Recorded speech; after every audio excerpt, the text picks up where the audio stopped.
I recently worked with a family looking to buy a house in Los Santos. At the beginning, the goal is very simple: to buy a residence in Los Santos that assigns to Los Santos High School.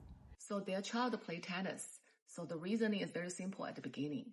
If they are looking for a house in Los Santos, since their kid play tennis and this is likely to be part of the kid's college application consideration, why not just looking for Los Santos High School, which they heard that has a very strong tennis program. But after they looked deeper, they changed their strategy. They decide to look for houses that goes to Mountain View High. Why? Not because they cared less about education, not because Mountain View High is a fallback, because they start to ask a more relevant question. When my child has a better chance to play, compete, and build a meaningful leadership story in one environment versus another. I'm Sophie Shen, CFA, luxury real estate advisor for Silicon Valley and also an exclusive representative for a new residential collection in Los Santos.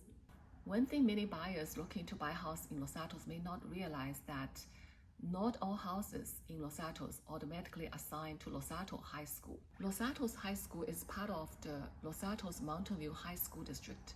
Depends on address, your house may be assigned to Los Santos High School or Mountain View High School. For many buyers, this is not a school question. It is a real estate question. It is a future asset growth question. It is a lifestyle question, and it could be also your kids' college planning question. Los Santos High School has a very competitive tennis environment. For a very strong player, this is an incredible opportunity. However, a very competitive program can also mean harder tryouts, less playing time, and more competition. Mountain View High School is also a very good high school. For some students, it might mean a much more balanced path. It could potentially mean better chance, opportunity to move from JV to varsity program, and also more playing time and opportunity to develop into a leadership story. So the question is not about which school has a stronger reputation for their tennis program. It gets down to which environment give your kid a better chance to learn, grow, and stand out.